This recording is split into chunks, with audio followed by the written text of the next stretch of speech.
The dust from the stagecoach had barely settled when Marianne Fletcher stepped onto the wooden boardwalk of Redemption, Texas, clutching her worn carpetbag so tightly her knuckles turned white, praying that nobody in this frontier town would notice the secret she carried beneath her loose traveling dress. The summer heat of 1878 beat down mercilessly on the main street, and Marianne felt a bead of sweat trickle down her spine as she surveyed her new home. Redemption was a typical cattle town, with its saloons, general store, blacksmith shop, and a modest church at the far end of the street. She had traveled all the way from St. Louis, leaving behind the scandal that would have ruined her family's reputation. Her Aunt Sarah had written to her months ago, offering a place to stay and work at her boarding house, never knowing the real reason Marianne had accepted so quickly. Marianne was 22 years old, unmarried, and 3 months along with a child whose father had abandoned her the moment she had told him the news. Marcus Bellamy had been a banker's son, charming and well-dressed, who had promised her the world before disappearing to Chicago without a trace.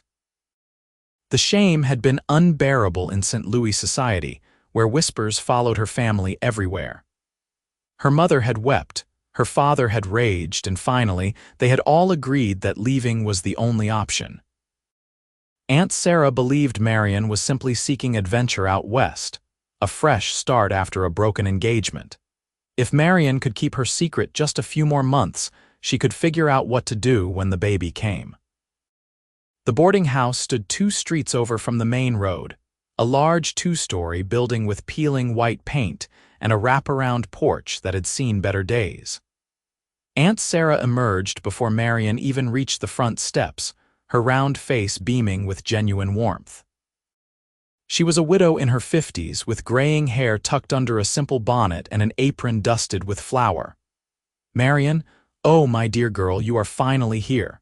Sarah embraced her niece tightly, and Marianne felt tears prick her eyes at the genuine affection. Come inside, come inside.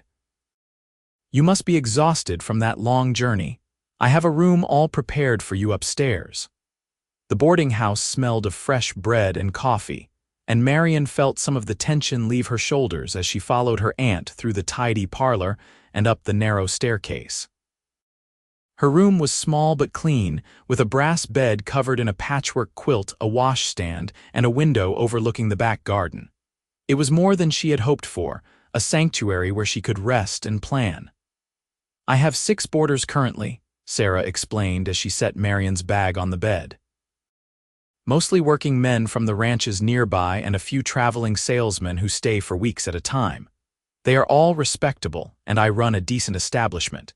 You will help me with the cooking and cleaning, and in return, you will have your room and board plus a small wage. Does that sound fair?" "More than fair, Aunt Sarah. Thank you for taking me in." Marianne's voice caught slightly, and she turned away to hide the emotion threatening to spill over. "Nonsense, child. Family takes care of family. Now you rest a bit, and I will call you down for supper." "The men eat at 6 sharp, and they are always hungry as bears." Sarah patted her arm and left, closing the door softly behind her. Alone for the first time in days, Marianne sank onto the bed and placed a hand over her still flat stomach. "We will be all right," she whispered to the tiny life growing inside her. "We have to be." That evening, Marianne put on her most concealing dress, a dark blue calico with a high collar and long sleeves, and tied an apron securely around her waist. She helped Aunt Sarah carry platters of roast beef, potatoes, and green beans to the long dining table where the boarders were already gathering. They were a rough-looking bunch, weathered by sun and hard work, but they nodded politely and thanked her as she served them. All except one man who watched her with an intensity that made her skin prickle with awareness. He sat at the far end of the table, his chair pushed slightly back, one booted foot resting on his knee. He was tall and lean, with dark hair that curled slightly at his collar and eyes the color of creek water after a storm. His face was tanned and angular, with a strong jaw shadowed by stubble. Unlike the others who wore simple work clothes, he had a gun belt strapped to his hip, the holster well worn and positioned for a quick draw. "That is Cole Branson," Aunt Sarah whispered as they returned to the kitchen for more bread. "He is a cowboy from the Double R Ranch about 10 miles south of town. Been boarding here for near about a year now. Quiet man, keeps to himself mostly, but he pays on time and never causes trouble. Good with horses, I hear, one of the best in the county." Marianne nodded, trying not to glance back at the dining room where she could still feel those storm-colored eyes watching her. She told herself it did not matter, that she was not here to catch any man's attention. She had learned that lesson the hard way already. But as the weeks passed and summer deepened into the scorching heat of August, Marianne found it increasingly difficult to ignore Cole Branson. He was different from the other boarders, quieter and more observant. While the others talked and joked during meals, Cole ate in silence, but she often caught him watching her with a thoughtful expression that made her wonder what he saw. Did he notice how she had started wearing looser dresses? How she sometimes had to excuse herself in the mornings when the smell of frying bacon made her stomach rebel? How she was careful never to lift anything heavy or bend in ways that might reveal her changing shape? The morning sickness had been merciless at first, but she had learned to hide it, slipping out to the outhouse before dawn when everyone else still slept. She had also learned which foods she could tolerate and which would send her running. Aunt Sarah, blessedly, seemed too busy to notice anything amiss, and the other boarders paid her no mind beyond polite greetings. Except Cole. He noticed everything. One morning in early September, when Marianne was 4 months along, she was hanging laundry in the back garden when a wave of dizziness washed over her. The sun was particularly brutal that day, and she had been working since dawn without stopping to drink any water. She gripped the clothesline, trying to steady herself, but her vision blurred and her knees buckled. Strong arms caught her before she hit the ground. She looked up to find Cole's face inches from hers, his expression tight with concern. He lifted her effortlessly and carried her to the shade of the large oak tree at the edge of the garden, settling her gently on the grass with her back against the trunk. "Stay here," he ordered, his voice low and rough like gravel underfoot. He disappeared for a moment and returned with a cup of cool water from the well. "Drink this, slowly." Marianne obeyed, her hands trembling as she took the cup. The water was heaven on her parched throat, and she drank deeply, feeling some strength return. Cole crouched beside her, his hat pushed back, studying her face with an intensity that made her want to look away. "Thank you," she managed. "I just got a little overheated, that is all." "That is not all," Cole said quietly. His gaze dropped briefly to her midsection, then back to her face. "How far along are you?" Marianne's heart stopped. For a moment she could not breathe, could not think. "I do not know what you mean," she whispered, but the denial sounded weak even to her own ears. Cole shook his head slightly. "I grew up on a ranch, Miss Fletcher. I have helped birth more foals and calves than I can count. I know the signs. You have been sick in the mornings, you avoid certain foods, and you are wearing dresses that hide your shape. You are expecting a child." Tears sprang to Marianne's eyes, and she looked away, shame flooding through her. This was what she had feared most, being discovered, being judged. "Please," she said, her voice breaking. "Please do not tell Aunt Sarah. She will send me away, and I have nowhere else to go." "Hey now." Cole's voice softened, and he shifted to sit beside her, his shoulder nearly touching hers. "I am not going to tell anyone anything. That is your business, not mine."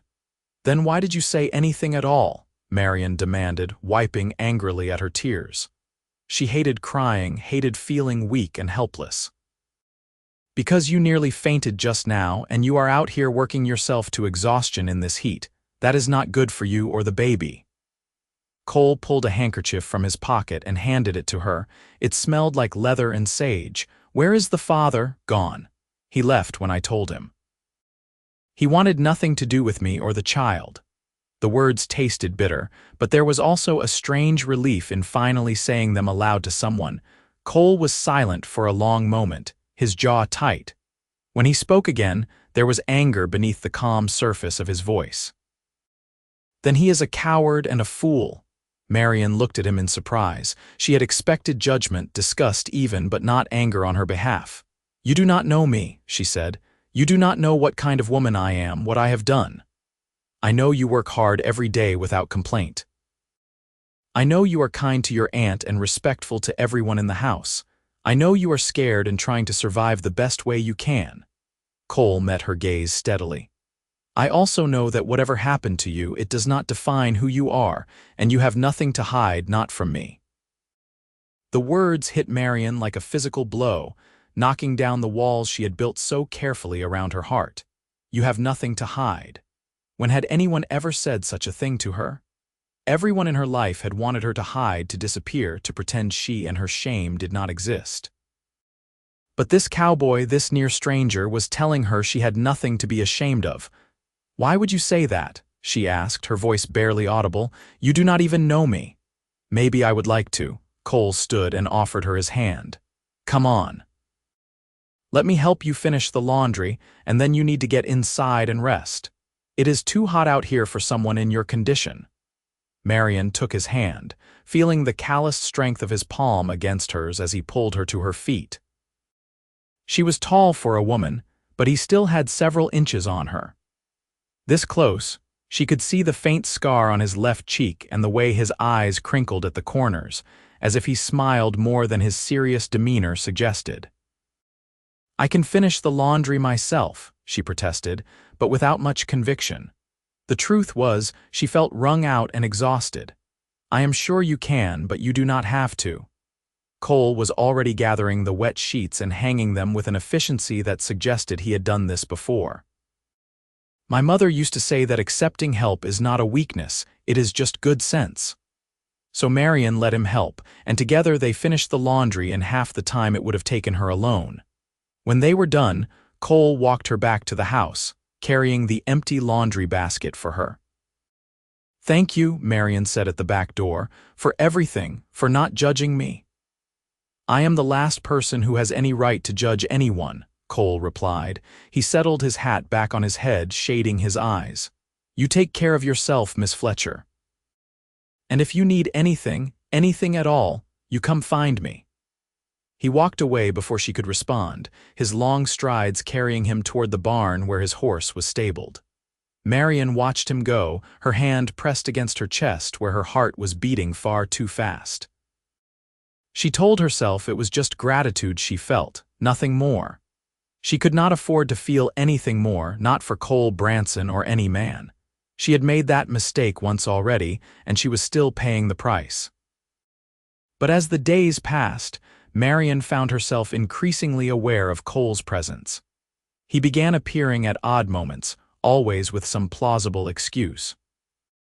He would offer to carry the heavy water buckets from the well, or he would fix a loose board on the porch steps, or he would bring in firewood for the stove even though that was supposed to be one of the other boarders' chores. He never mentioned her condition again, never pried or asked uncomfortable questions, but she could feel his watchful protection like a warm blanket wrapped around her shoulders. At meals, he made sure the platters were passed to her first, so she could take her portions before the smells grew too overwhelming. When one of the other boarders made a crude joke that caused the men to laugh uproariously, Cole shut it down with a single cold look and a quiet, "There are ladies present."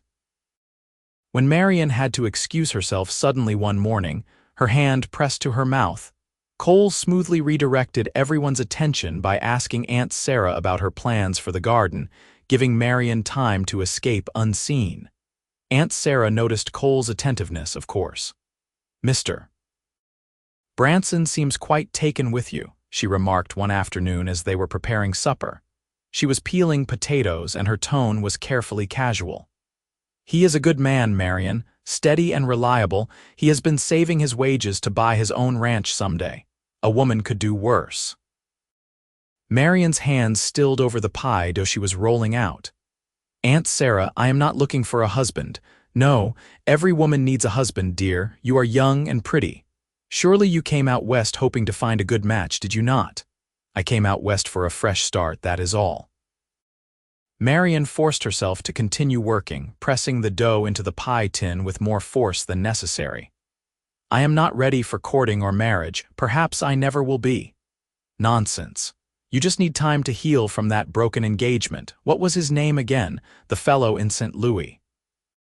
It does not matter anymore. Marianne's throat tightened. Her mother had fabricated the story of a broken engagement to explain her sudden departure, and Marianne had gone along with the lie. It was easier than the truth. He is in the past, and that is where he will stay. Sarah nodded sympathetically. Well, when you are ready, I think Mr. Branson would be very interested. He is different since you arrived, lighter somehow, if that makes sense. He smiles more. Marianne did not know what to say to that, so she said nothing. But that evening, as she served supper, she found herself watching Cole from beneath her lashes. Was Aunt Sarah right? Did he smile more? She tried to remember what he had been like when she first arrived, but all she could recall was that intense, watchful gaze that had made her so uncomfortable. Now that same gaze made her feel safe. After supper, when the dishes were washed and put away, Marianne stepped out onto the front porch for a breath of air. The September evening was cooler than the day had been, with a breeze that smelled of dust and distant rain. She sat in one of the rocking chairs and closed her eyes, one hand resting on her belly where the baby was beginning to make its presence known with small flutters that still amazed her. Mind if I join you? Marianne's eyes flew open. Cole stood at the bottom of the porch steps, his hat in his hands, looking almost uncertain. It was such an unexpected expression on his usually confident face that she found herself nodding before she thought better of it. Please sit, she gestured to the other rocking chair. Cole climbed the steps and settled into the chair, which creaked under his weight. For a few minutes, they sat in companionable silence, rocking gently and watching the street as the last of the daylight faded to purple dusk. Somewhere down the road, a dog barked and piano music drifted from one of the saloons. How are you feeling? Cole asked finally. Truly, better than I was, Marianne admitted. The sickness is not as bad as it was, and the baby is starting to move, just little feelings like butterflies. Cole smiled, a real smile that transformed his face. That must be something. It is. Marianne hesitated, then decided to be brave. Cole, why are you being so kind to me? You do not owe me anything. Maybe I just like you, Cole said simply. He turned to look at her, his expression serious. You are strong, Marianne, stronger than you know. You came out here alone, facing an impossible situation, and you are doing your best to make a life for yourself and your child. That takes courage. It does not feel like courage. Most days it just feels like fear. Marianne's voice was barely above a whisper. Courage is not the absence of fear. It is doing what needs to be done despite the fear. Cole leaned forward, his elbows on his knees. I want to help you if you will let me. How? Marianne asked, genuinely confused. What could you possibly do? Lots of things. I can make sure you do not overwork yourself. I can help you figure out what you are going to do when the baby comes. I can stand between you and anyone who tries to judge you or make you feel ashamed. Cole's voice was fierce now, protective. You do not have to face this alone, Marianne, not anymore. Marianne felt tears sting her eyes again. She seemed to cry at everything these days, another side effect of her condition. Why would you do all that for me? Cole was quiet for a long moment. When he spoke, his voice was soft but certain. Because when I look at you, I see someone worth fighting for. The words hung in the air between them, weighted with meaning. Marianne's heart raced, and she gripped the arms of the rocking chair to steady herself. She wanted to believe him, wanted to trust that his offer of help was genuine, but fear held her back. Marcus had seemed genuine too at first. I have been hurt before, she said finally. I do not know if I can trust anyone again. I understand, trust has to be earned. Cole stood and settled his hat back on his head. So I will earn it. Good night, Marianne. He walked away into the gathering darkness, leaving Marianne alone with her racing thoughts and the tiny life fluttering inside her. That night, she lay in bed staring at the ceiling, replaying their conversation over and over. When I look at you, I see someone worth fighting for. No one had ever said anything like that to her before. Marcus had said he loved her, but his love had evaporated the moment things became difficult. Cole was offering something different, something that felt more solid and real. But could she let herself hope? The next morning, Marianne woke to the sound of hammering. She dressed quickly and went downstairs to find Cole on the back porch, repairing the steps that had been sagging for months. He had already finished 2 steps and was working on the third, his shirt sleeves rolled up to reveal strong, tanned forearms. "You are up early," Marianne observed, stepping carefully around his tools.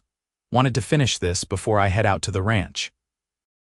"Your aunt mentioned these steps needed fixing and I had some time." Cole did not look up from his work, but she saw the corner of his mouth lift in a small smile. "There is fresh coffee in the kitchen. I made a pot." Marianne found the coffee waiting, strong and hot, with a cup already set out for her. It was a small gesture, but it warmed her more than the coffee itself. She poured herself a cup and returned to watch Cole work, marveling at the easy competence with which he handled the hammer and nails. "Where did you learn carpentry?" she asked. "My father taught me. He said a man should know how to build things with his own hands." Cole paused to wipe sweat from his forehead. "I grew up on a ranch in Wyoming, learned to ride before I could walk, according to my mother. Spent my whole childhood working cattle and fixing things that broke." "Do you miss it? Your home?" "Sometimes. But my parents passed a few years back and the ranch was sold to pay debts. I have been drifting since then, working different places, saving money to buy my own spread someday." Cole met her eyes. "I think I am done drifting, though. I like it here in Redemption. I like working at the Double R. I like your aunt's cooking." His gaze softened. "I like you," Marianne's breath caught. "Cole, I cannot offer you anything. You know that, right? I am going to have another man's baby. I come with complications." "Everyone comes with complications." Cole set down his hammer and stood, closing the distance between them. He stopped just short of touching her, close enough that she could see the gold flecks in his gray eyes. "I am not asking you for anything, Marianne. I am just telling you how I feel. What you do with that information is up to you." "I do not know what to do with it," Marianne admitted. Her hand drifted to her belly, a protective gesture that had become habit. "I am scared, Cole. Scared of making another mistake, scared of trusting the wrong person again." "Then do not trust me yet. Just let me be your friend, let me help you. The rest will sort itself out in time." Cole reached out slowly, giving her time to pull away, and when she did not, he gently tucked a loose strand of hair behind her ear. His fingertips were rough from work but infinitely gentle. "You are not alone anymore, Marianne, I promise you that." Marianne nodded, not trusting her voice. Cole smiled and returned to his work, and she went inside to help Aunt Sarah with breakfast. But all through the morning, she could not stop thinking about the way his fingers had felt against her skin, or the promise in his eyes when he had said she was not alone. As September gave way to October, Marianne's pregnancy became harder to hide. She was 5 months along now, and no amount of loose clothing could completely conceal the small but definite swell of her belly. She bound herself with a corset that a traveling seamstress in town had adjusted for her. But it was uncomfortable, and the doctor she had secretly visited in the next town over had warned her not to lace too tightly. Marianne lived in constant fear that Aunt Sarah would notice, but her aunt remained blissfully unaware. The other boarders paid her no mind except for Cole, who seemed attuned to her every need. He had taken to walking with her in the evenings after supper, when the heat of the day had passed. They would stroll through the quiet streets of Redemption, talking about everything and nothing. Cole told her about his childhood in Wyoming, about learning to break horses and helping with spring roundups. He told her about his parents, who had loved each other deeply despite the hardships of ranch life. He told her about his dreams of having his own place someday, with good grazing land and a house he built with his own hands. Marianne found herself opening up to him in return, telling him about her life in St. Louis, about her family and the society that had judged her so harshly. She told him about Marcus, though it hurt to speak his name, and about the shame that had driven her away from everything she had known. "You deserved better than him," Cole said one evening as they sat by the creek at the edge of town. The water burbled softly over smooth stones, and cottonwood leaves whispered overhead. "You deserve someone who will stand by you no matter what." "Maybe," Marianne said softly. "But maybe I do not deserve anyone at all. Maybe this is my punishment for being foolish." Cole turned to face her, his expression fierce. "Do not say that. Do not ever think that. You are not being punished, Marianne. Life is hard sometimes and people make mistakes, but that does not mean you do not deserve love and happiness." "How can you be so sure?" Marianne asked, searching his face for doubt and finding none. "Because I know you. I see who you are." Cole reached for her hand, and this time, Marianne did not hesitate. She laced her fingers through his, feeling the warmth and strength of his grip. "I see a woman who is brave and kind and doing her best in impossible circumstances. I see someone I want to build a life with if you will have me." Marianne's heart stuttered. "Cole, you cannot mean that. I am having another man's baby in a few months. How can you possibly want to be part of that?" "Because the baby is part of you, and I want every part of you." Cole lifted her hand to his lips and pressed a gentle kiss to her knuckles. "I know this is fast. I know we have only known each other a couple of months, but I also know what I feel, and I feel like I have been waiting my whole life to meet you." Tears spilled down Marianne's cheeks, but for once they were not tears of fear or shame. They were tears of hope, fragile and new. "I care about you too," she whispered. "More than I thought I could care about anyone after what happened, but I am so afraid, Cole, afraid of hurting you, afraid of this not working out, afraid of everything." "Then be afraid with me," Cole said simply. "We will figure it out together." He pulled her gently into his arms, and Marianne let herself lean against his chest, listening to the steady beat of his heart. They sat like that for a long time, wrapped in each other and the soft sounds of the creek, and for the first time since she had discovered she was expecting, Marianne felt something like peace. But peace was a fragile thing in the Wild West, and Marianne's secret could not stay hidden forever. The revelation came on a cold October morning when Marianne was helping Aunt Sarah in the kitchen. She had been reaching for a pot on a high shelf when a sudden sharp cramp seized her belly. She gasped and doubled over, clutching the counter for support. "Marianne, what is wrong?" Aunt Sarah rushed to her side, helping her into a chair. "Are you ill?" "I am fine," Marianne gasped, but another cramp hit, and this time she could not suppress a small cry of pain. "You are not fine, let me see." Sarah began unfastening Marianne's apron, and before Marianne could stop her, her aunt's hand brushed against the swell of her belly. Sarah froze, her eyes widening in shock. "Marianne, are you with child?" There was no point in lying anymore. Marianne nodded, tears streaming down her face. "I am so sorry, Aunt Sarah. I should have told you from the beginning, but I was afraid you would send me away and I had nowhere else to go." Sarah sat down heavily in the chair beside her, her face pale. For a long moment she said nothing, and Marianne braced herself for the anger and recrimination she knew was coming. But when Sarah finally spoke, her voice was sad rather than angry. "Oh, Marianne, why did you not tell me? Why did you think you had to carry this burden alone?" "Because I was ashamed. Because I did not want you to think less of me." Marianne wiped at her tears with shaking hands. "The father left me, Aunt Sarah. He wanted nothing to do with me or the baby. My family was so ashamed they could barely look at me. I thought if you knew, you would feel the same way. I am your aunt, child. I love you no matter what." Sarah reached out and took Marianne's hands in her own. "I wish you had trusted me enough to tell me the truth. We could have worked something out. But lying and hiding like this, that is no way to live." "I know, I am so sorry." Marianne's cramps were easing now, leaving her shaky and exhausted. "Are you going to send me away?" "Send you away? Of course not." Sarah squeezed her hands. "You are family, and family sticks together." "But Marianne, what are you going to do?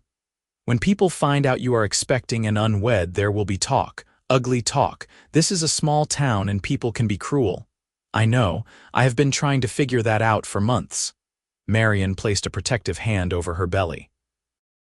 I thought maybe after the baby came I could say I was a widow, that my husband died before we could travel west together.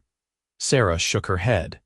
That might work in a big city, but here, everyone knows everyone else's business. They will want to know details, and if your story does not hold up, the truth will come out anyway. She paused, studying Marianne's face. Unless you were actually married, then there would be nothing for people to talk about. But I am not married, the father is gone. Marianne did not understand what her aunt was suggesting. The father is gone, but there are other men in the world. Sarah gave her a meaningful look. Good men who might be willing to marry you and claim the baby as their own. Men who care about you. Marianne's heart began to pound. You mean Cole? I mean Cole. I'm not blind, Marianne. I have seen the way he looks at you, the way he has been taking care of you. He knows about the baby, does he not? Yes, he figured it out weeks ago. Marianne twisted her hands in her lap. He has been helping me, protecting me. But Aunt Sarah, I cannot ask him to marry me just to save my reputation. That would not be fair to him. Have you asked him how he feels about you? Sarah challenged gently. Because from where I am sitting, that man is more than half in love with you already. Marianne thought about the evenings by the creek, about the way Cole held her hand and the fierce protectiveness in his eyes when he talked about her future. He says he wants to be with me. He says the baby does not matter, that he wants to help me raise it. But how can I let him sacrifice his future like that? Maybe it is not a sacrifice, maybe it is what he wants. Sarah stood and smoothed her apron. You should talk to him, Marianne, really talk to him, tell him everything. Let him decide what he wants to do, but do it soon.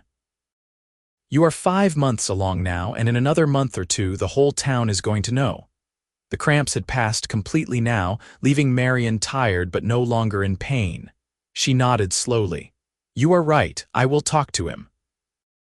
That evening, after supper was finished and the dishes were done, Marianne found Cole in the barn behind the boarding house. He was brushing down his horse, a big gray gelding named Storm, and he looked up with a smile when she entered. Hey, I was hoping I would see you tonight. I thought maybe we could take another walk. His smile faded when he saw her expression. What is wrong? Did something happen? Aunt Sarah knows, Marianne said quietly. About the baby, she figured it out this morning. Cole set down his brush and came to her immediately. How did she take it? Better than I expected. She was upset I did not tell her sooner, but she is not sending me away. Marianne wrapped her arms around herself, suddenly cold despite the warmth of the barn. But she is worried about what will happen when everyone else finds out, and Cole, I cannot hide it much longer. In a month or two it will be obvious to anyone who looks at me. I know. Cole stepped closer, his hands gentle on her shoulders. I have been thinking about that too. Aunt Sarah suggested something I do not know how to ask you. Marianne forced herself to meet his eyes. She said I should marry someone who would be willing to claim the baby as his own. She meant you, Cole. Cole's expression did not change, but something flickered in his eyes. What do you think about that? I think it would solve a lot of problems. I think it would give my baby a name and a future. I think it would stop people from talking. Marianne's voice shook. But I also think it is too much to ask of you. You should not have to marry me just to protect my reputation. You should marry someone you love, someone who comes to you without all this baggage. Marianne, look at me. Cole waited until she met his eyes. I meant what I said by the creek. I want to build a life with you. Not just to protect you or because I feel sorry for you, but because I care about you. Because when I think about my future, I see you in it. You and the baby both. But how can you be sure? We have only known each other a few months. What if you regret this? What if you wake up one day and resent me and the child? I will not. Cole's voice was absolutely certain. I grew up watching my parents, Marianne. They loved each other for 30 years through drought and illness and loss. My father used to say that love is not just a feeling, it is a choice you make every day. I am choosing you. I am choosing this, and I will keep choosing it every day for the rest of my life. Marianne felt something crack open inside her chest, some tight, scared place that had been locked up since Marcus had abandoned her. Are you asking me to marry you? I am. Cole took her hands in his. I know I do not have much to offer right now. Just a cowboy's wages and a dream of owning my own ranch someday. But I will work hard for you and the baby, I will give you the best life I can, and I will never, never leave you. That is a promise. I want to say yes, Marianne whispered, but I am so scared, Cole. What if I am not strong enough for this life? What if I fail you? You will not fail me, and even if things get hard, we will face them together. That is what marriage means. Cole pulled her closer until they were standing with barely any space between them. Marry me, Marianne.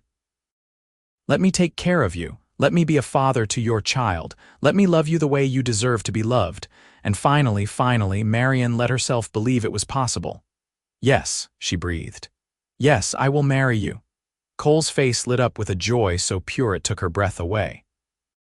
He cupped her face in his hands and kissed her, gentle and sweet, a promise sealed with lips and breath. Marianne kissed him back, letting herself feel the warmth and safety of his embrace, letting herself hope that maybe, just maybe, everything would be all right.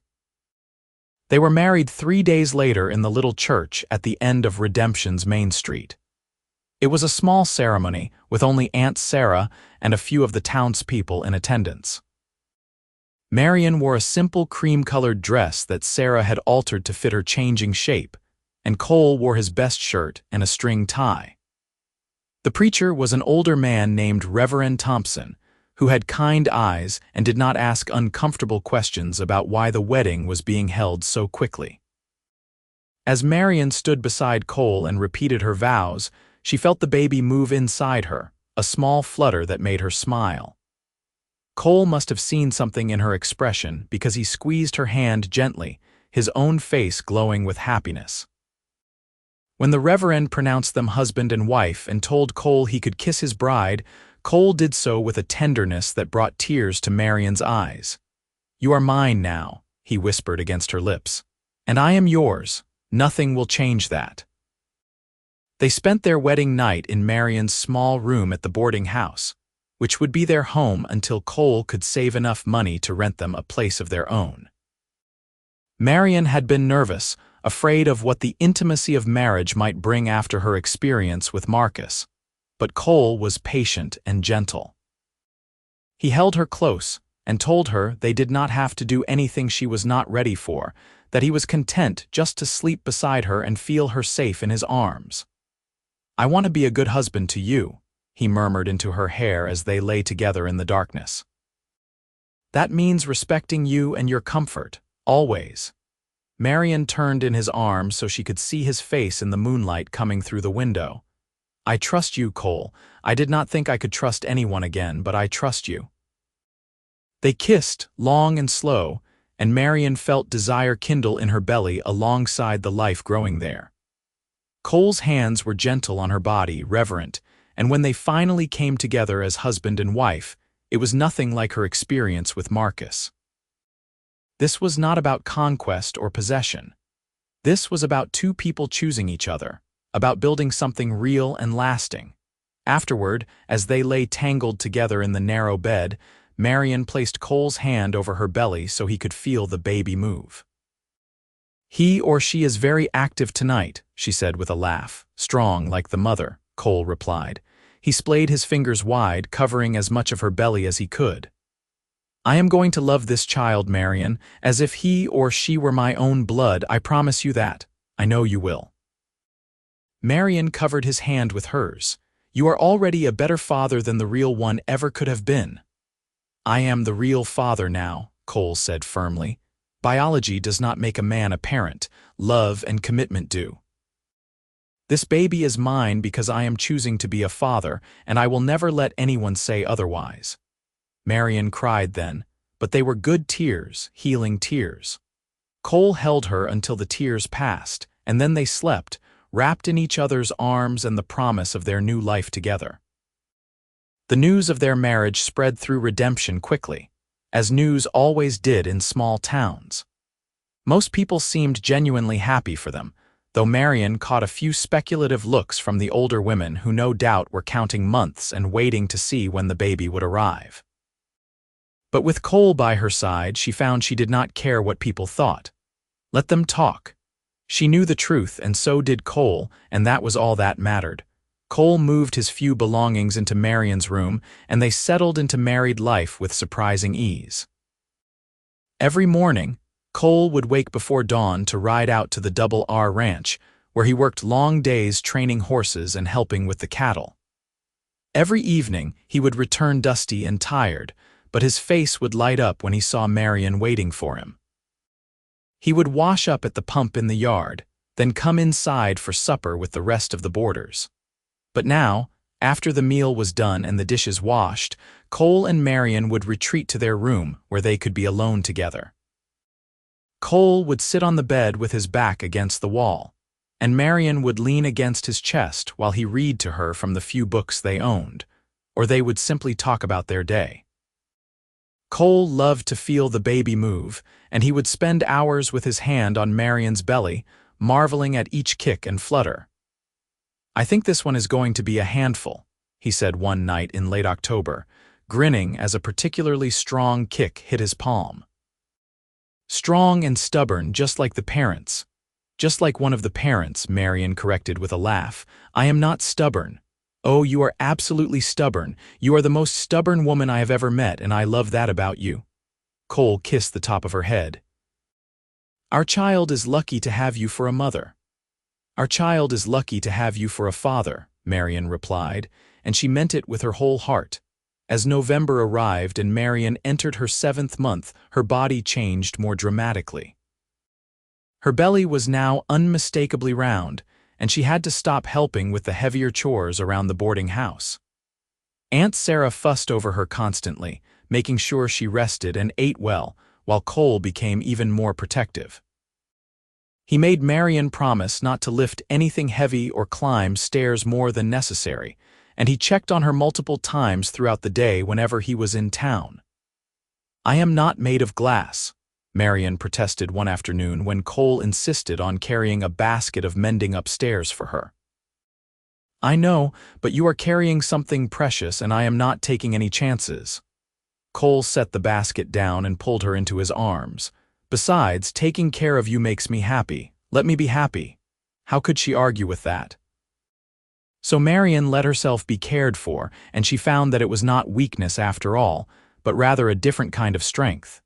The strength to accept help, the strength to trust someone else with her vulnerability, the strength to believe that she deserved to be loved and protected. In December, Cole came home one evening with news that made Marianne's heart soar. "The foreman at the Double R is selling some land," he announced, barely containing his excitement. 160 acres with a creek running through it and good grazing. "He is willing to let me buy it over time, working off the debt with my labor. Marianne, we could build our own place, have our own ranch." "Cole, that is wonderful." Marianne threw her arms around his neck as much as her considerable belly would allow. "But are you sure we can afford it?"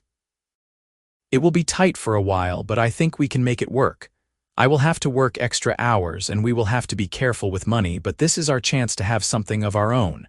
A real home for you and the baby." Cole's eyes shone with dreams. "I want to build you a house, Marianne. Nothing fancy, but solid and warm. I want to raise cattle and horses. I want to build something that will last, something we can pass down to our children." "Our children," Marianne repeated, loving the sound of it. Plural. "Well, I was hoping this would not be our only one," Cole said with a grin. "But let us get through this first birth before we plan the next one, shall we?" They laughed together, and that night they lay in bed making plans for their future.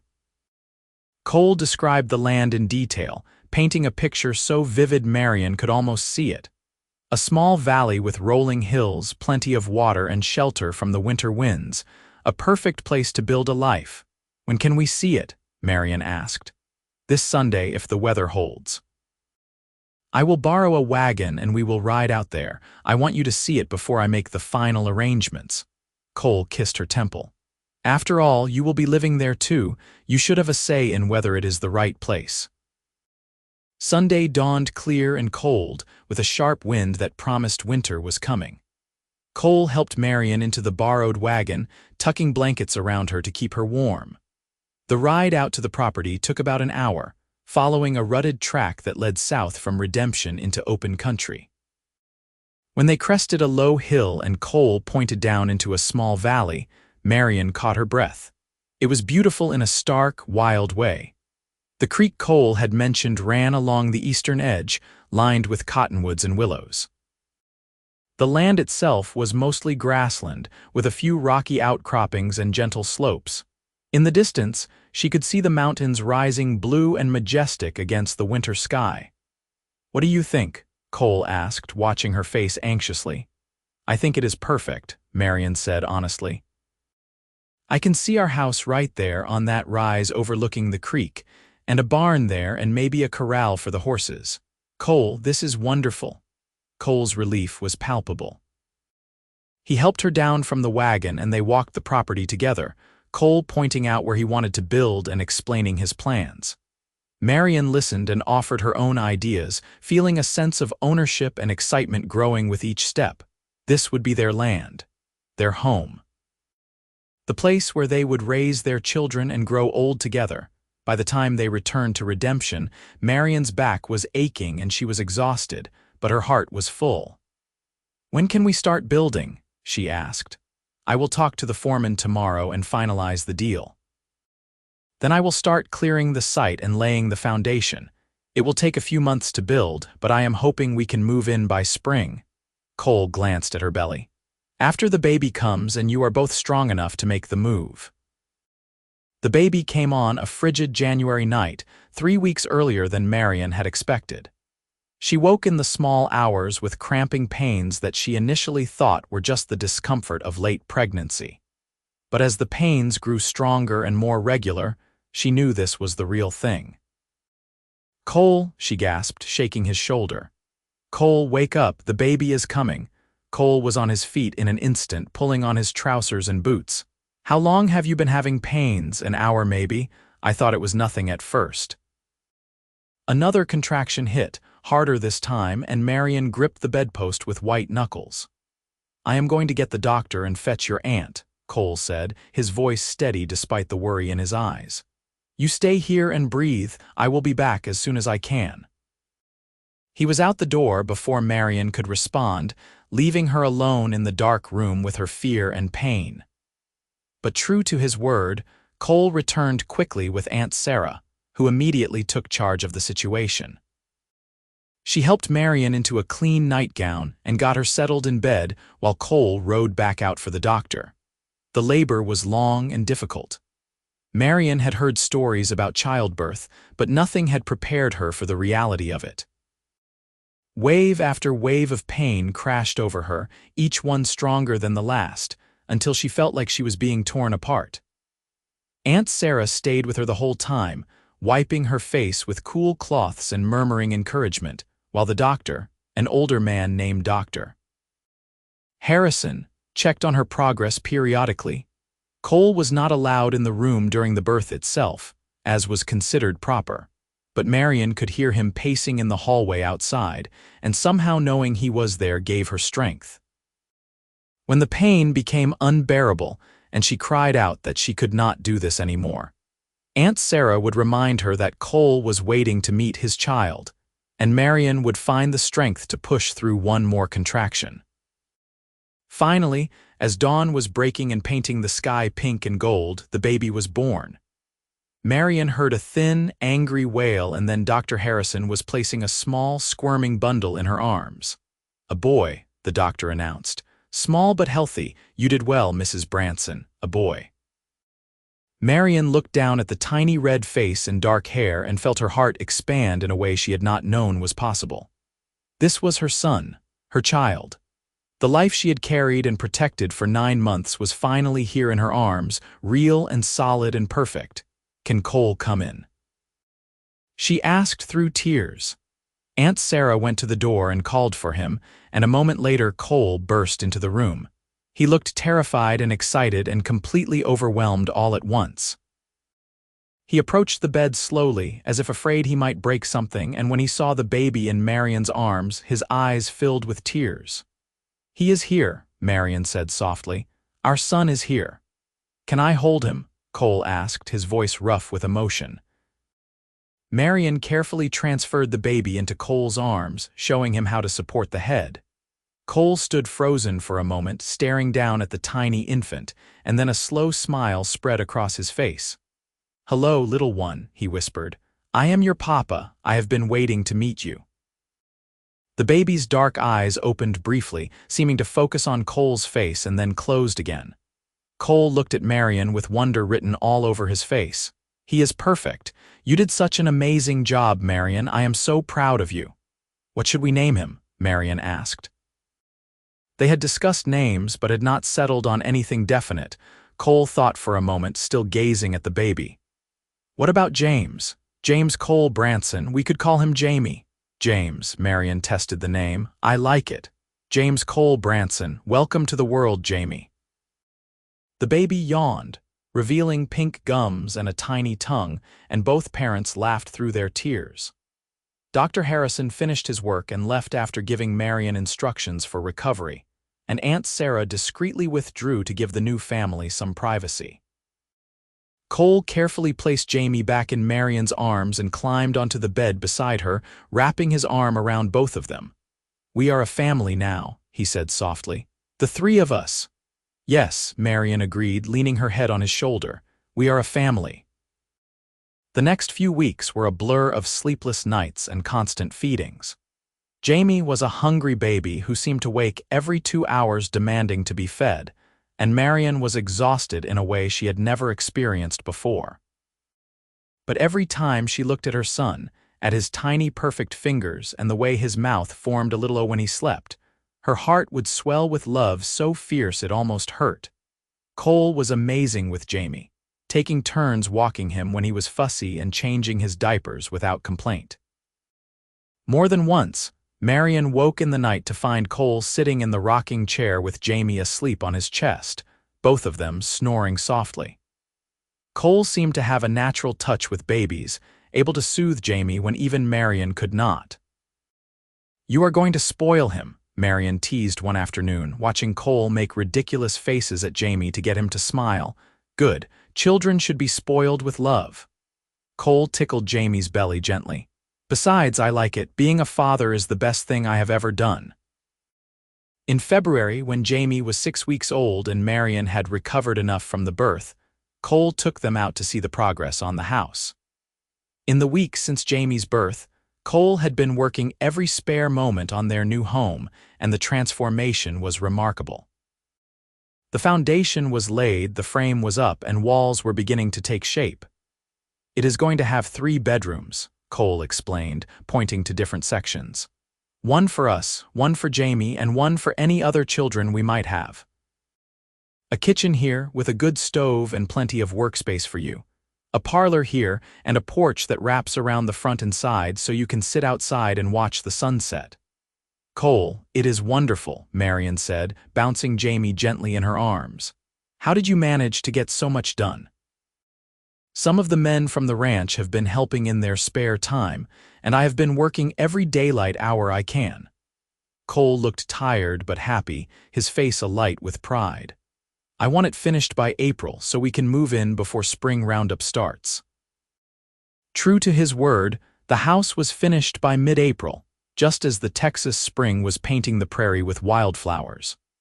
Moving day was chaotic but joyful, with Aunt Sarah helping to pack their belongings, and several of the ranch hands loading everything into wagons. Marianne felt a pang of sadness leaving the boarding house that had been her refuge, but excitement overwhelmed it. She was going to her own home with her husband and son.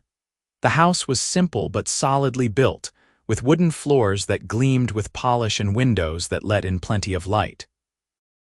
Cole had made furniture for the main rooms, a table and chairs, a bed frame, shelves, and cabinets.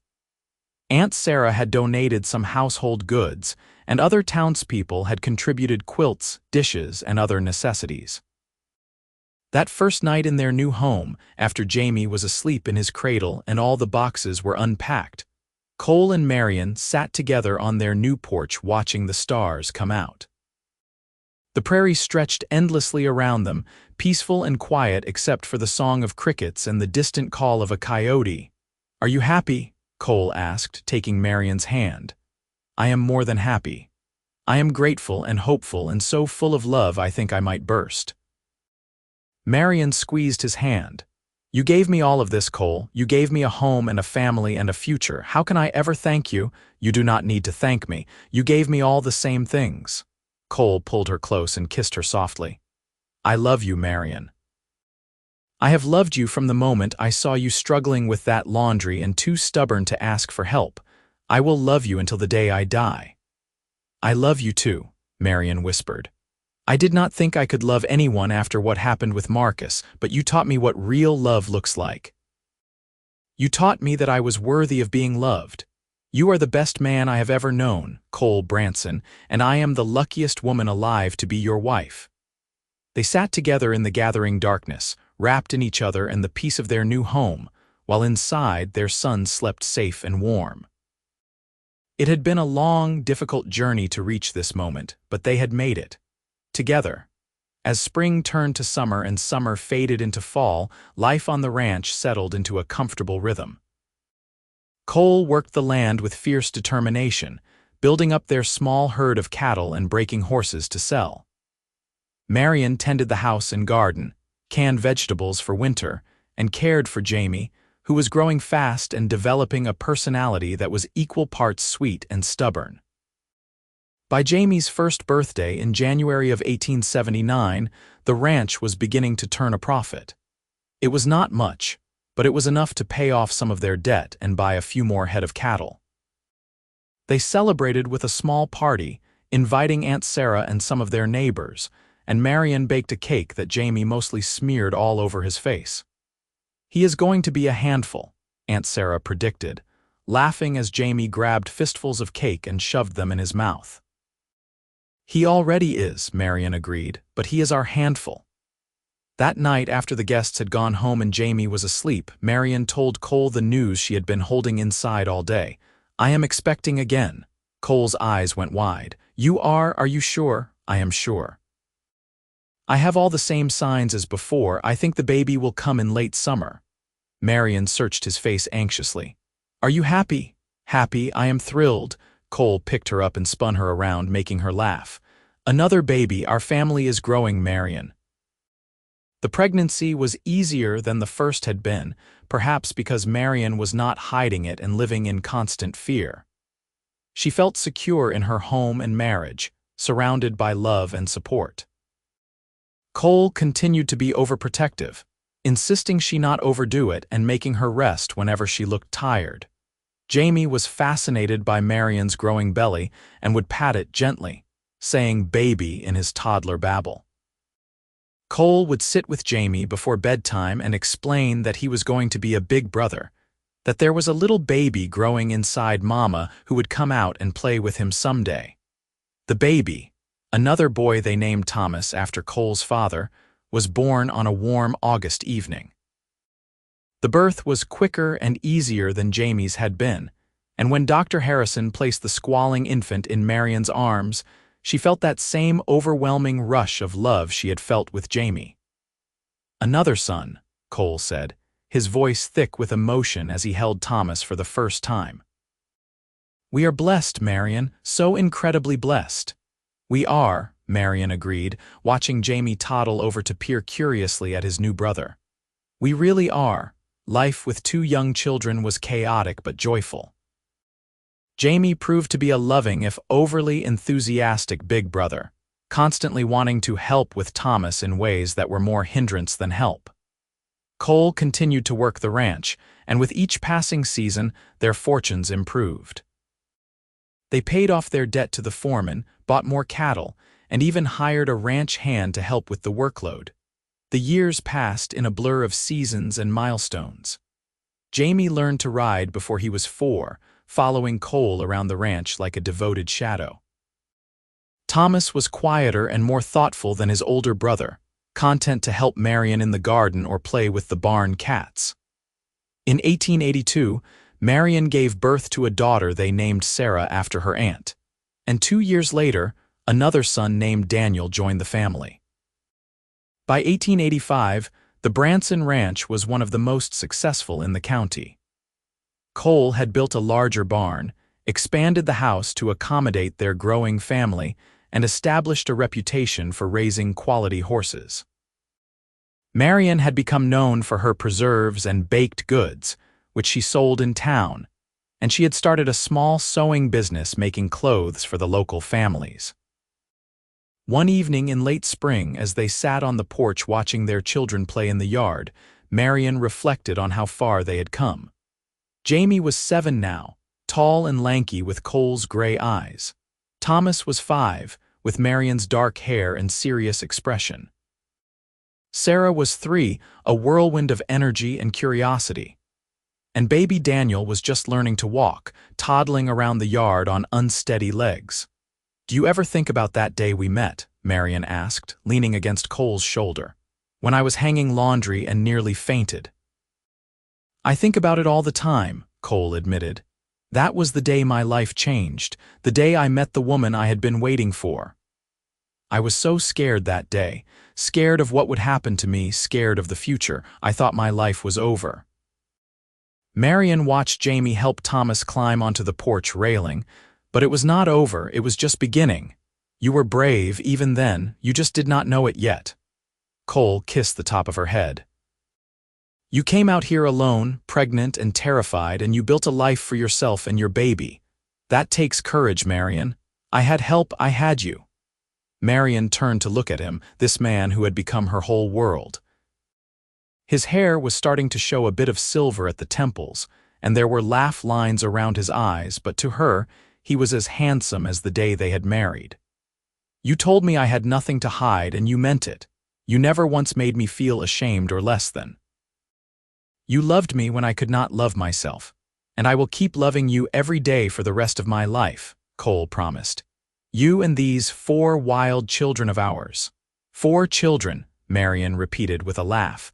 "Sometimes I cannot believe we have 4 children." "Remember when it was just Jamie and we thought that was overwhelming?" "I remember. Now 4 seems normal, though I would not mind if this was our last. The house is getting a bit crowded." Cole grinned. "Though I would not complain if we had another. I like our family just the way it is." "I like our family too," Marianne said softly. "I like everything about our life, Cole. I never thought I could be this happy." They sat in comfortable silence for a while, watching the sun set over their land, painting the sky in shades of orange and pink. The children eventually grew tired and came inside, where Marianne helped them wash up for supper while Cole brought in fresh water from the well. They ate together at the big table Cole had built, listening to Jamie and Thomas argue about whose turn it was to feed the chickens, while Sarah sang a nonsense song and Daniel banged his spoon happily on his high chair tray. After supper, they gathered in the parlor for evening prayers and stories. Cole read from the Bible while the children snuggled close, and then Marianne told them a story about a brave knight and a clever princess. When the story was done, they tucked the children into their beds, kissing each one good night. Jamie, as the oldest, had his own small room now, and he lay in bed looking thoughtful. "Papa," he asked as Cole was about to blow out the lamp, "were you my mama's first husband?" Cole froze, and Marianne's heart stuttered. They had always planned to tell Jamie the truth when he was old enough to understand, but they had not expected the question quite this soon. Cole looked at Marianne, who nodded slightly. This was the moment. Cole sat down on the edge of Jamie's bed. "No, son, I was not. Your mama and I got married right before you were born. So do I have another papa somewhere?" Jamie's voice was small and uncertain. "You had a biological father who helped make you, but he left before you were born. He never knew you, never held you, never loved you." Cole took Jamie's hand. "I am the one who was there when you were born. I am the one who taught you to ride and helps you with your chores.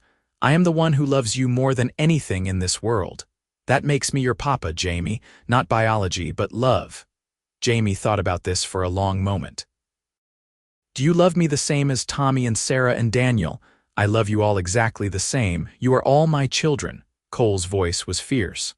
"And I will always be your papa no matter what. Do you understand?" "I think so." Jamie nodded slowly. "I am glad you are my papa. You are the best papa in the whole world." Cole pulled his son into a tight hug, and Marianne saw tears shining in his eyes. "You are the best son in the whole world," Cole said roughly. "Do not you ever forget that." After Jamie was settled and asleep, Cole and Marianne retreated to their own room. Cole sank down on the bed, his head in his hands. "I have been dreading that conversation for years," he admitted. "I was so afraid he would feel different or that it would change things between us." But it did not. Marianne sat beside him and rubbed his back. "He loves you, Cole. You are his papa in every way that matters." "He is my son in every way that matters," Cole agreed. He looked up at her, his eyes still wet. "I love that boy, Marianne. I love him as if he came from my own body. There is no difference in my heart between him and the others." "I know, I have always known." Marianne kissed him softly. "You are an incredible father, Cole Branson. Our children are lucky to have you." "I am the lucky one," Cole replied. "I got you and 4 amazing children. I got a home and a life I never dared dream about. I got everything I ever wanted." They lay down together in their bed, holding each other close, listening to the familiar sounds of the ranch at night. The wind in the cottonwoods, the distant lowing of cattle, the creak of the house settling. These were the sounds of home, of family, of love built through years of hard work and devotion. As Marianne drifted off to sleep in Cole's arms, she thought back to that terrified girl who had stepped off the stagecoach in Redemption 7 years ago, clutching a carpetbag and a desperate hope. That girl had been hiding, afraid of being seen, convinced she had nothing to offer the world. But Cole had seen her, really seen her, and he had told her she had nothing to hide. He had looked past the scandal and the shame to the woman beneath, and he had chosen to love her. That love had transformed everything, had given her the courage to become who she was always meant to be: a wife, a mother, a partner in building something lasting and beautiful. A woman who was strong enough to face whatever life brought, because she knew she did not have to face it alone. The next morning dawned clear and beautiful, with the promise of a hot summer day. Marianne woke early, as she always did, and went to start breakfast while the house was still quiet. But as she was mixing biscuit dough, she heard the sound of little feet on the stairs, and soon Jamie appeared in the kitchen doorway, rubbing sleep from his eyes. "Morning, Mama," he said, climbing onto a stool at the work table. "Good morning, sweetheart. You are up early." Marianne kissed the top of his head, breathing in the little boy smell of him. "I had a dream about you and Papa," Jamie said. "About when I was born. Was it a good day?" Marianne paused in her work, looking at her son's earnest face. "It was the best day of my life up until that point. You were so tiny and perfect, and when your Papa held you for the first time, he cried because he was so happy." "Really? Papa cried?" Jamie seemed amazed by this idea. "Really? Because he loved you so much already, even though he had just met you." Marianne resumed cutting the biscuits. "Your Papa is a special man, Jamie. He chose to love us when he did not have to. That is the most precious gift anyone has ever given me." "I am glad he chose us," Jamie said simply. "I do not want any other Papa." "And he does not want any other son," Marianne assured him. "Now, why do not you go wake your brothers and sister? Breakfast will be ready soon." Jamie scampered off, and soon the house was filled with the noise and chaos of a family waking up. Thomas and Jamie wrestled on the floor until Cole separated them with a stern word. Sarah spilled her milk and cried until Marianne cleaned it up and gave her more. Daniel threw his porridge on the floor with a gleeful laugh that made everyone smile despite the mess. It was loud and messy and exhausting, but Marianne would not have traded it for anything. This was her life, her family, her home. This was everything she had ever wanted, even when she had not known she wanted it. After breakfast, Cole headed out to work on repairing a section of fence, taking Jamie and Thomas with him. They were old enough now to help with small tasks, and Cole believed in teaching his sons the value of hard work. Marianne cleaned up the kitchen with Sarah's help, which mostly consisted of Sarah getting in the way while singing songs and telling elaborate stories to her rag doll. By mid-morning, Aunt Sarah arrived in her buggy as she did every week. She was older now, her hair completely gray and her movements slower, but her mind was sharp, and her affection for Marianne and the children never wavered.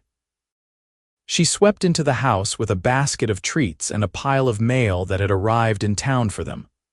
"How are my favorite great-nieces and nephews?" she called, and the children came running.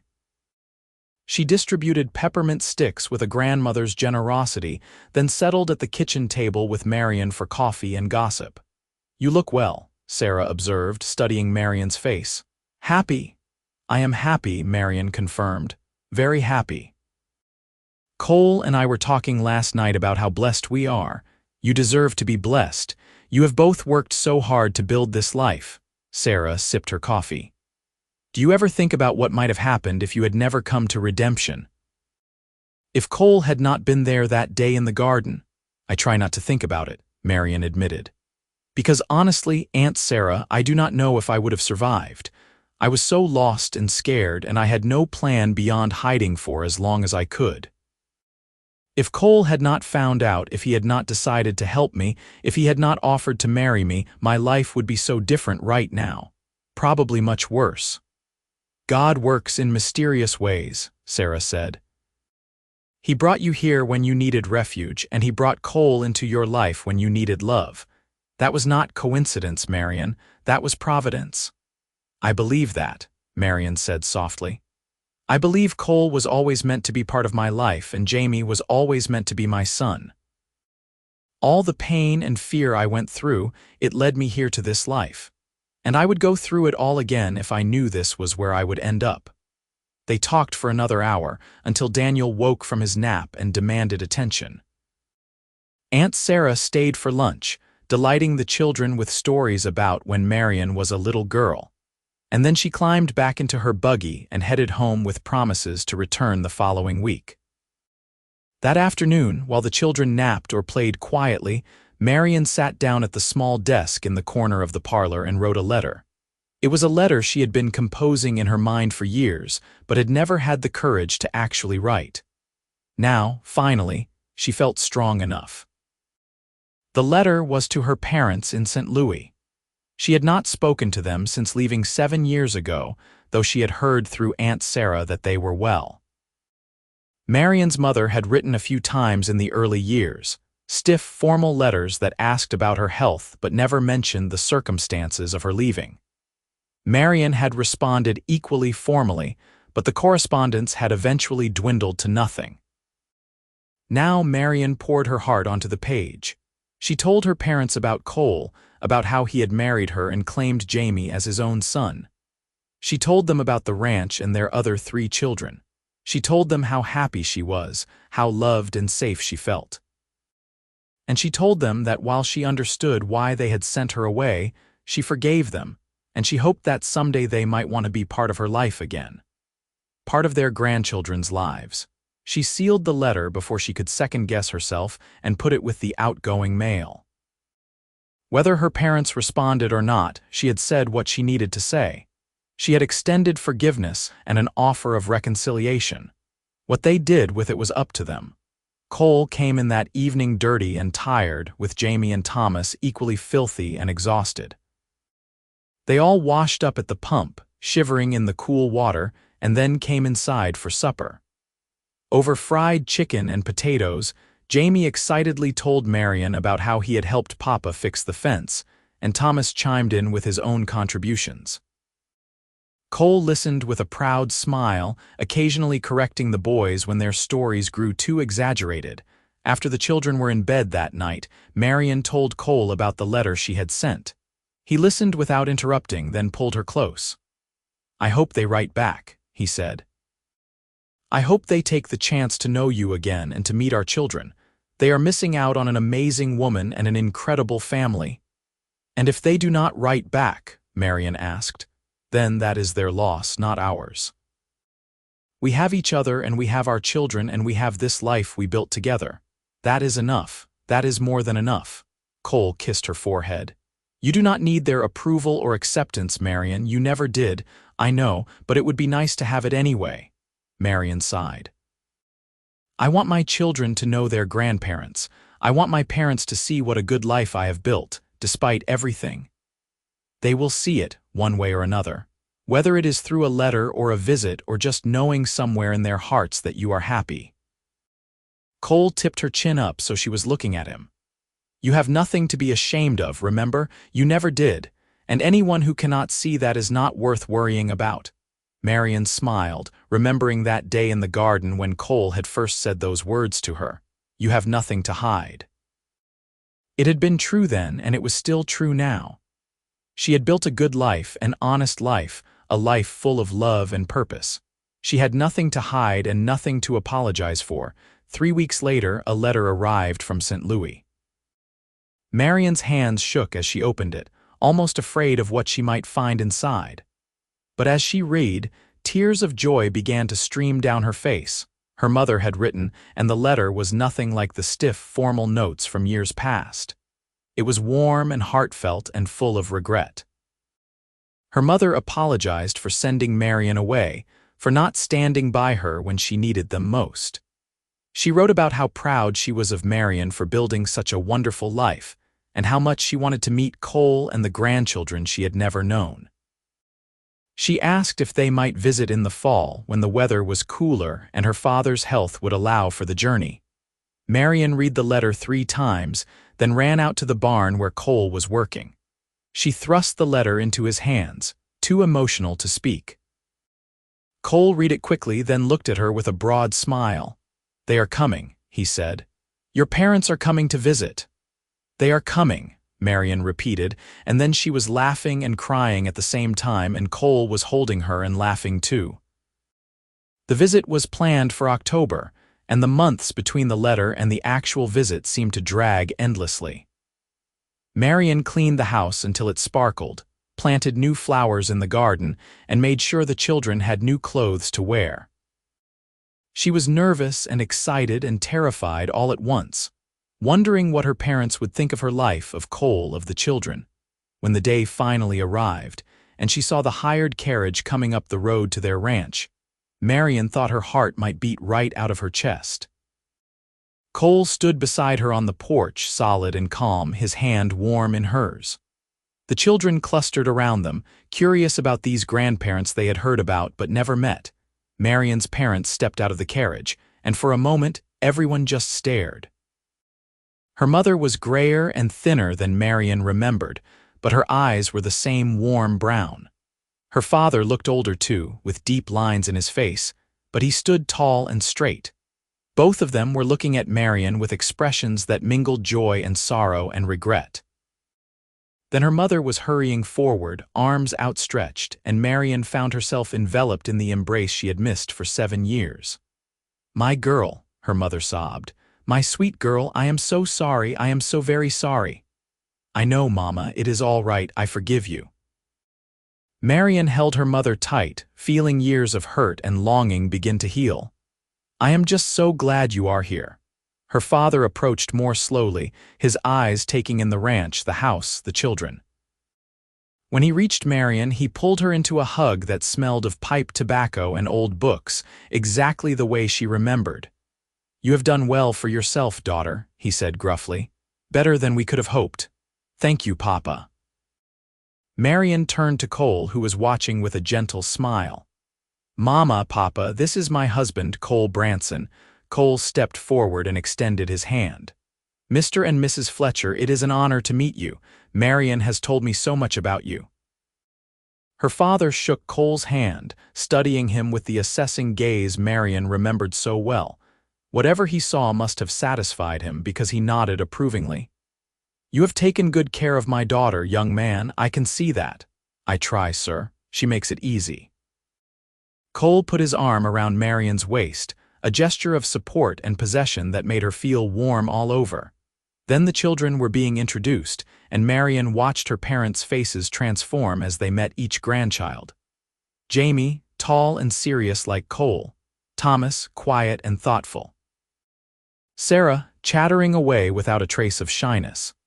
And baby Daniel, reaching out chubby hands to be held by these interesting new people. Her mother cried as she held each child, and her father's eyes were suspiciously bright.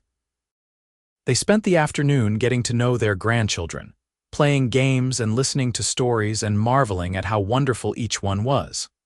That evening, after the children were in bed, the adults sat on the porch drinking coffee and talking.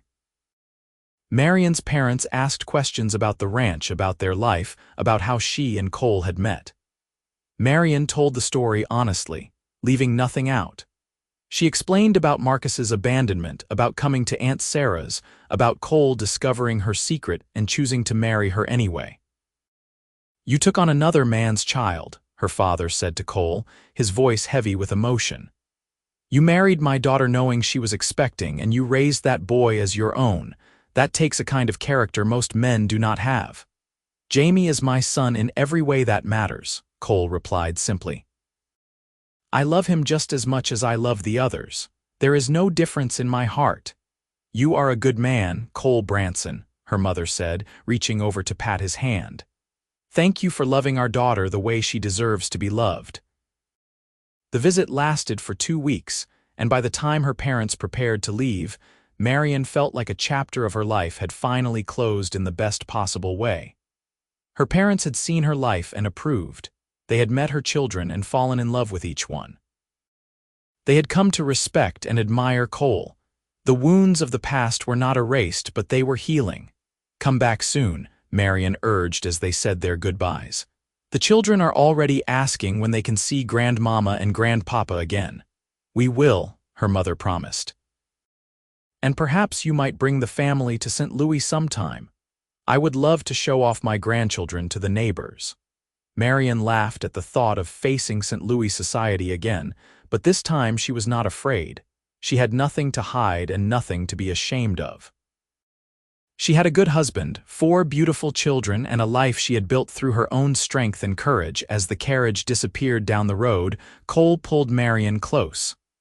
"Are you all right?" he asked softly. "I am more than all right. I am complete."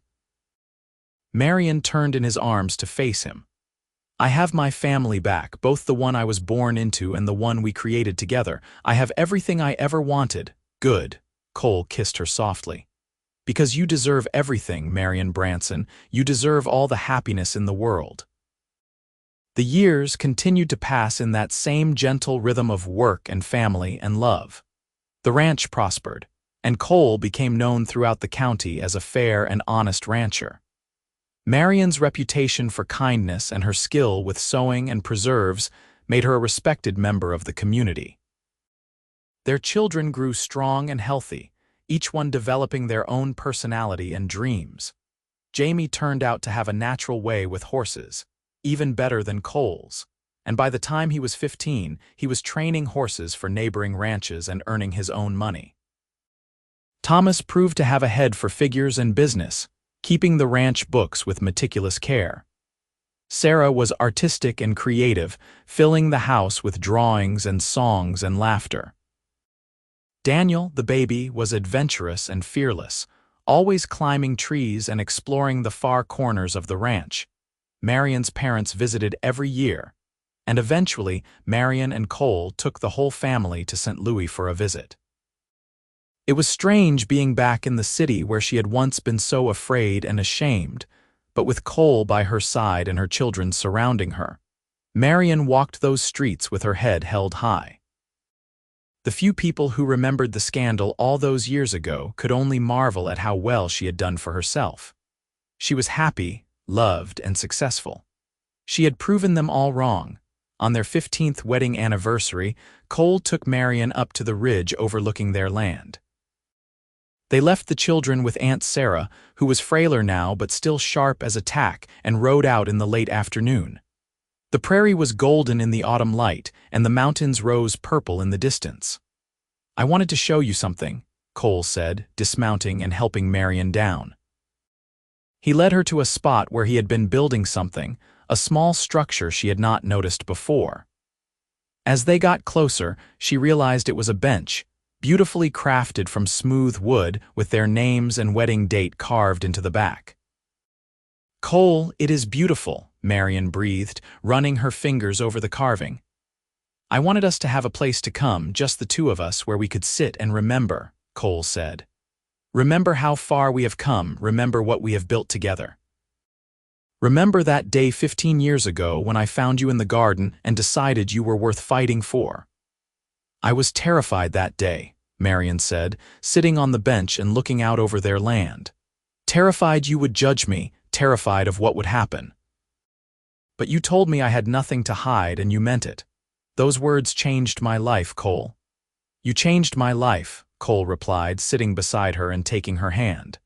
Before you, I was just drifting, working, saving money, but not really living. You gave me purpose. You gave me a reason to build something lasting. They sat together as the sun set, painting the sky in shades of pink and gold and purple.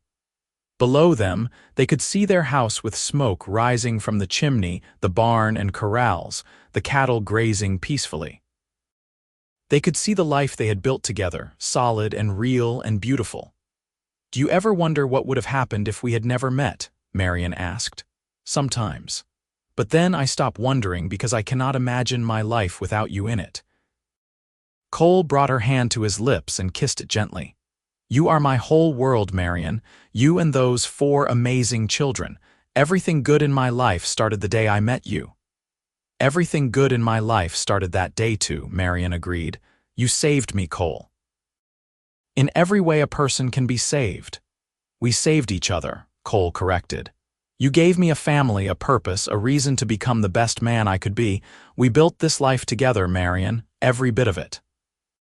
As darkness fell and the first stars appeared, they sat together on their bench, wrapped in each other and the perfect peace of the moment. They had weathered storms and hardships, had fought against judgment and fear, had built something precious and lasting from the ashes of Marianne's past. And now, 15 years later, they had everything they had ever dreamed of and more. A home, a family, a love that had only grown stronger with time.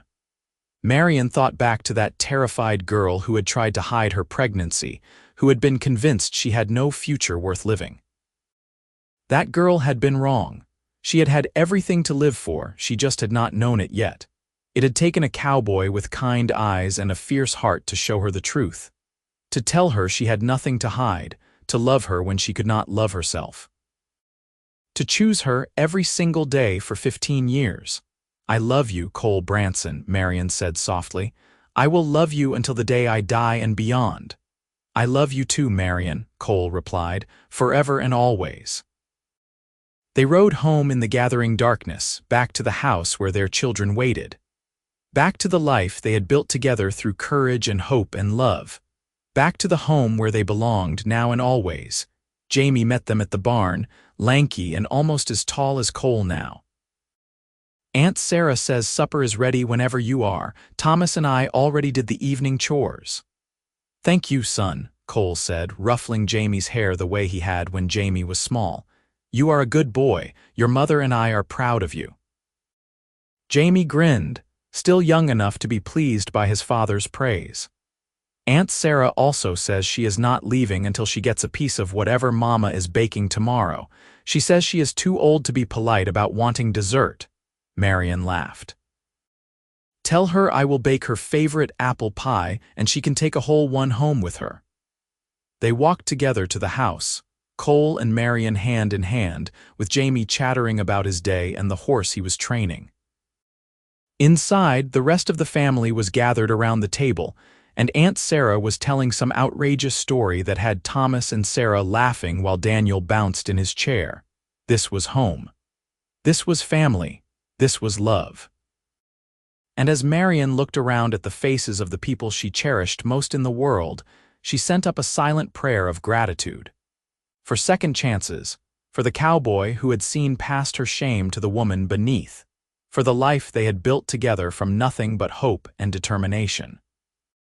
She had tried to hide that she was expecting all those years ago. She had been convinced that her secret made her worthless, that no one could ever love her if they knew the truth. But Cole had told her she had nothing to hide, and he had been right. There was nothing shameful about survival.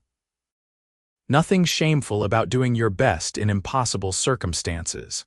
Nothing shameful about being human and making mistakes and learning from them. And nothing, absolutely nothing, shameful about accepting help and letting yourself be loved. Marianne had learned all of that from Cole.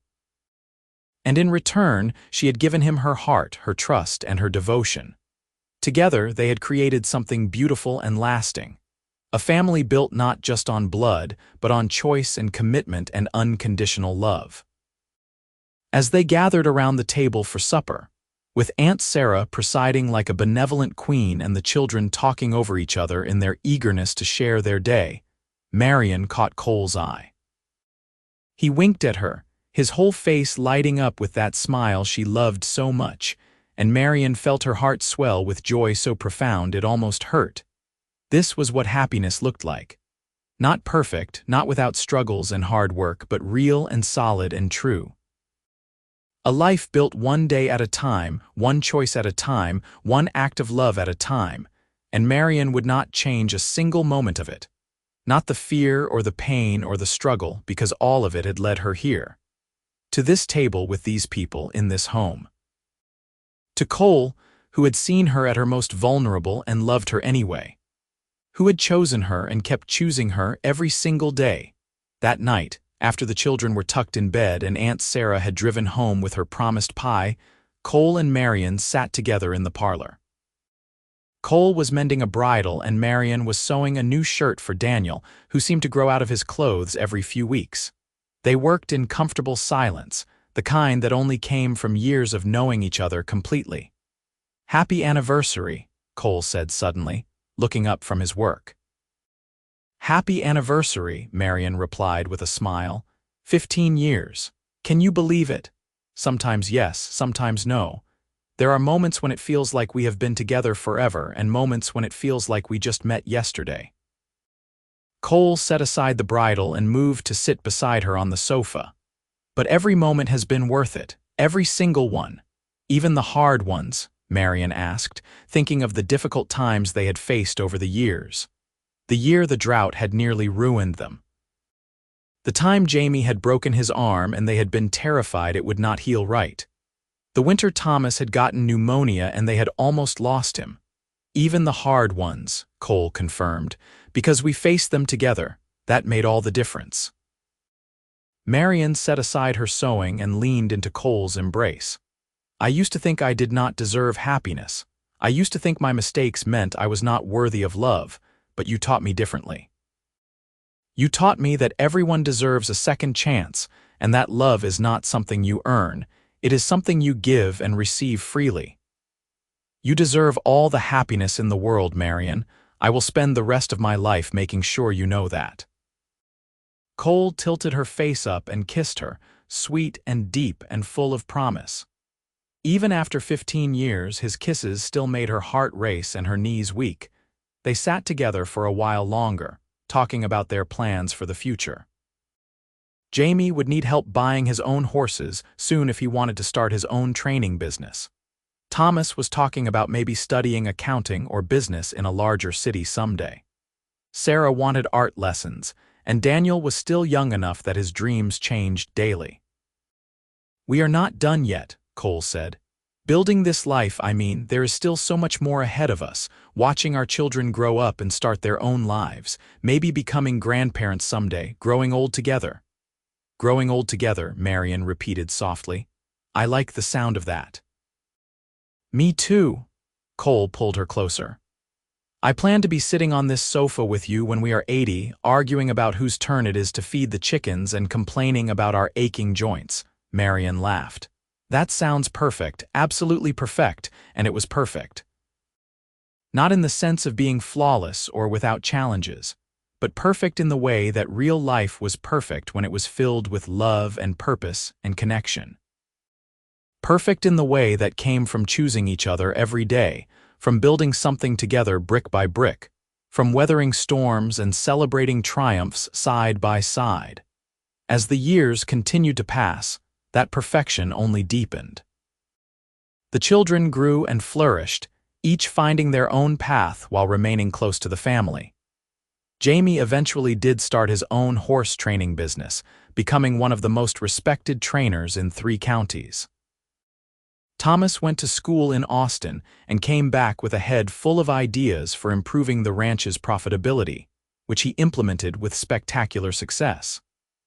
Sarah married a rancher's son from the neighboring spread and had 3 daughters of her own, all as artistic and lively as their mother. Daniel became a ranger for a while, satisfying his need for adventure, before eventually returning home to help run the ranch. Through it all, Cole and Marianne remained the center around which everything else revolved. They grew older together, their hair turning gray and their faces lined with the marks of a life well lived, but their love never dimmed. If anything, it burned brighter and stronger with each passing year. When they celebrated their 25th anniversary, their children threw them a huge party that brought together friends and neighbors from all over the county. When they celebrated their 30th, they took a trip back to St. Louis to visit Marianne's parents, who were elderly now but still sharp and engaged with life. When they celebrated their 35th, they were surrounded by grandchildren, a whole new generation of Bransons who would carry the family forward. And through it all, Cole continued to tell Marianne the same thing he had told her that day in the garden so many years ago. You have nothing to hide. You are exactly who you are supposed to be, and I love every part of you. Those words, spoken over and over across the decades, had healed wounds Marianne had not even known she carried. They had given her the strength to become the woman she was meant to be, strong, confident, loving, and wholly herself. On their 40th wedding anniversary, Cole took Marianne back to the ridge where he had built the bench all those years ago. The bench was weathered now, the carving worn smooth by wind and weather, but it was still solid and strong. They sat together as they had so many times before, looking out over the land that had been their life's work. 40 years, Marianne said, shaking her head in wonder. Sometimes it feels impossible that so much time has passed. 40 years and I would do it all again, Cole replied. His hair was completely white now, and his face was deeply lined, but his eyes were still that same storm gray that had captivated her from the beginning. Every moment, every choice, everything that led me to you. Even the hard parts, Marianne asked, as she always did. Especially the hard parts, Cole answered, as he always did. Because those are the parts that proved our love was real and strong enough to last. They sat in silence for a while, watching the sun set over the land they had claimed and tamed and loved. Below them, the ranch sprawled across the valley, much larger now than when they had started. The house had been expanded twice, the barn rebuilt, new corrals and outbuildings added. It was a testament to 4 decades of hard work and dedication. But more than that, it was a testament to love. To the choice Cole had made all those years ago to see past Marianne's circumstances to the woman herself. To the courage Marianne had found to trust again, to love again, to build again. To the commitment they had both made to choose each other, every single day, no matter what challenges they faced. I love you, Marianne Branson, Cole said, just as he had said countless times over the 40 years of their marriage. I will love you until my last breath and beyond. I love you too, Cole, Marianne replied, her voice thick with emotion. Thank you for seeing me when I could not see myself. Thank you for loving me when I could not love myself. Thank you for giving me this life. Thank you for letting me be part of it, Cole replied. Thank you for trusting me with your heart. Thank you for our children and our life together. Thank you for being exactly who you are. As the last light faded from the sky and the stars began to appear, they sat together on the bench Cole had built so long ago. 2 people who had found each other when they both needed it most. 2 people who had built something beautiful and lasting from nothing but hope and love and sheer determination. And as they finally stood to ride home, back to the house full of family and love and memories, Marianne thought about that girl who had stepped off the stagecoach in Redemption all those years ago.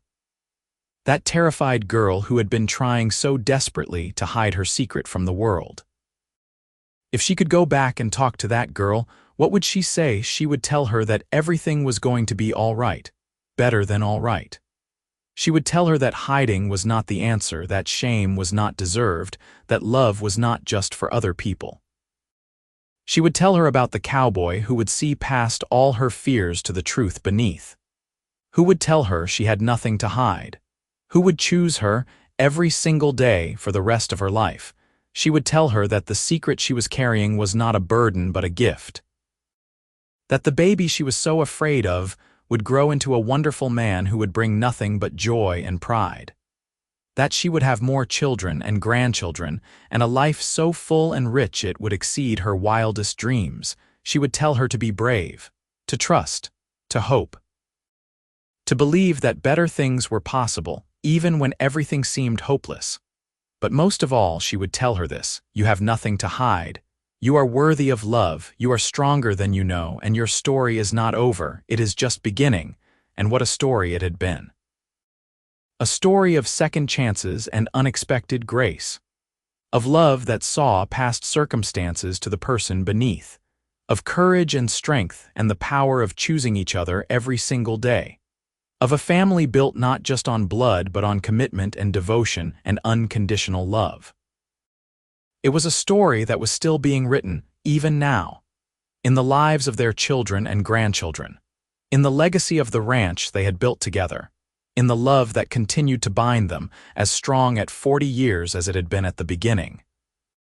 It was a story that had started with fear and shame and secrecy, but it had become a story of hope and joy and openness, a story of transformation and redemption and the healing power of love.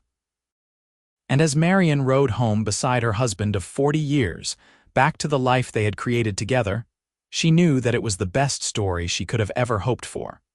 Not because it was perfect or without struggles, but because it was real and true and wholly hers. She had tried to hide that she was expecting, but the cowboy had told her she had nothing to hide, and in believing him, in trusting him, in loving him, she had found everything she had been looking for: home, family, love, belonging, everything that mattered, everything.